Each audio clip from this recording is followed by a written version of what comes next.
So I had a really good conversation this week with a gentleman at Digital Dealer about marketing and dealership marketing and what denotes success and what resources you have to actually have in order to, what success looks like, that kind of stuff.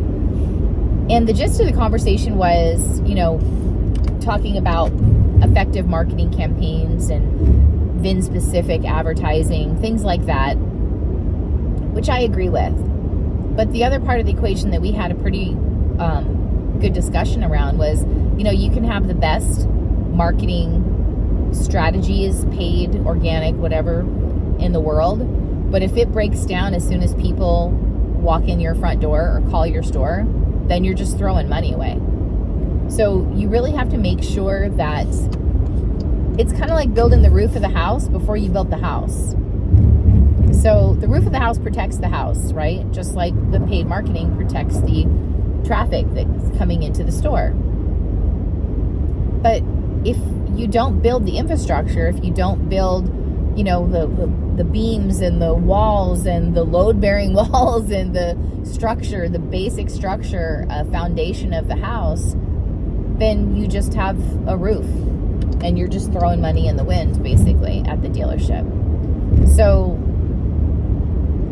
before you, and I've talked about this before, where if we're seeing where our sales aren't increasing with our marketing campaign, to look at the processes first. But I would encourage you before you even, because I was actually surprised since I've been doing the consulting on my own, and how many stores just don't have a paid marketing plan. Before you even start that, you have to make sure that your processes are on point. You have to make sure that your salespeople, whoever's answering the phone is answering the phone in an effective way. Whoever's answering leads is answering leads in an effective way. Because if they're not doing their due diligence or the prescribed, steps to the sale, follow-up process, however you want to label it, with the leads and the traffic that you have now, like, what do you think bringing them extra traffic is going to do? And another thing I saw at Digital Dealer was, last time I went, I don't think there were very many outsourced BDC solutions there. I think there was, that I saw, there was 2, I think. And this time I saw 9. I mean, that to me is telling right there that dealerships are scrambling to try to put a Band-Aid over a really big issue. So instead of, and don't get me wrong, the outsourced BDC, that may be the way for your dealership to go because you just don't have the talent pool in the area that you're in, or you don't have the staffing to be able to do that. And I totally get that, and that's not what I'm referencing. But what I'm referencing is, let's not let that replace good processes and training within the store. And a lot of times they can complement, actually almost all the time, they can complement what you're doing. So if you have good processes and strategy in the store, it can complement that. But let's not make it a quick fix for a lack of processes and training. And what I mean by that is, take a one sheet of paper and ask these questions of everybody in the store that actually is customer facing.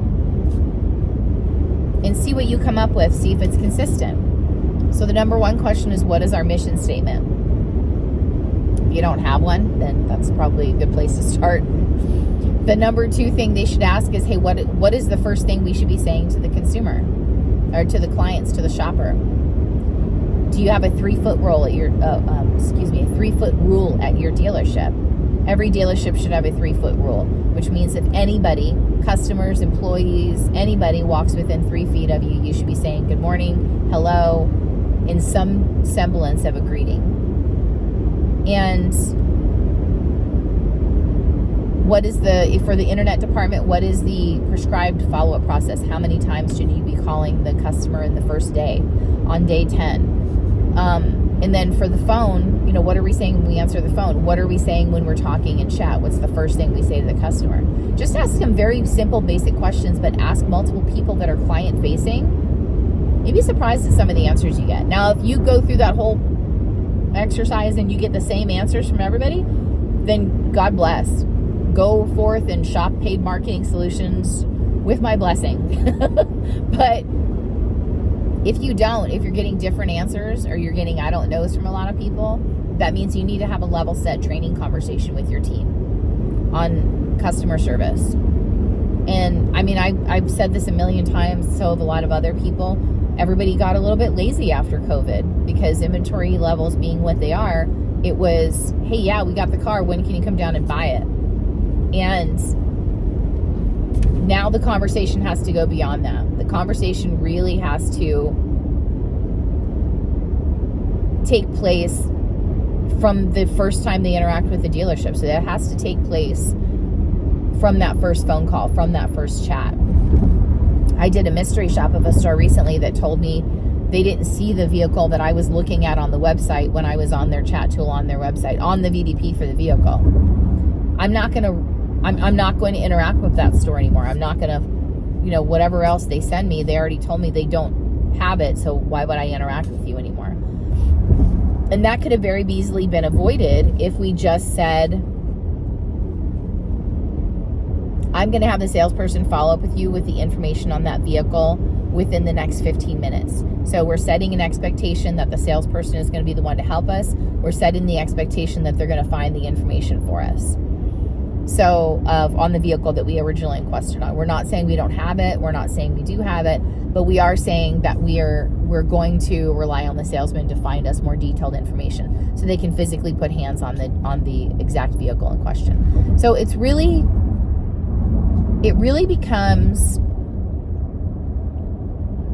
that question about customer service that not everybody can answer the same. So I've seen it many times where people just absolutely, you have the same exact questions and assessment questions and nobody answers it the same. The GM thinks one thing's happening, the sales manager thinks something else happening when we answer the phone, and then you ask the salesman and they're like, yeah, I'm just supposed to say, hi, this is Candace from XYZ Ford.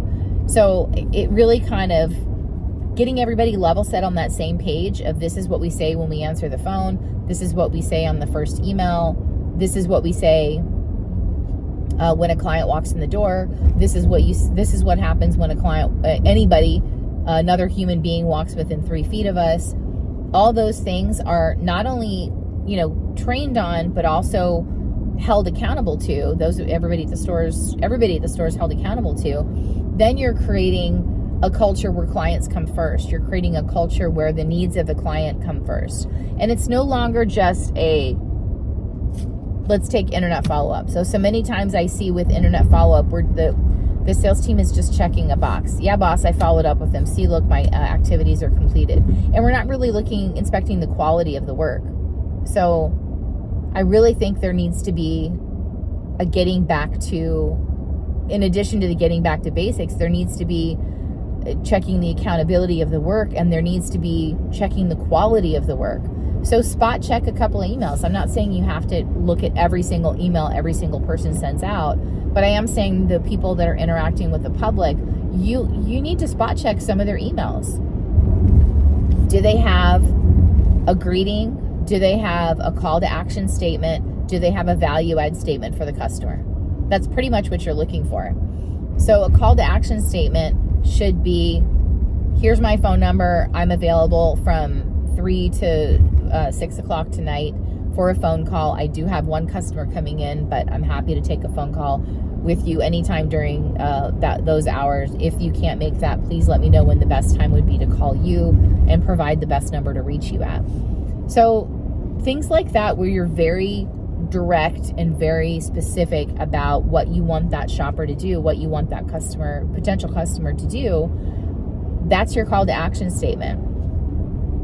And if you don't have those, if you're just saying, hey, I just wanted to touch base to see if you're still interested in that car, like you literally gave the customer no reason to follow up with you. So think about strategy, think about value add, think about customer service. And that's all I got for this week. Happy selling.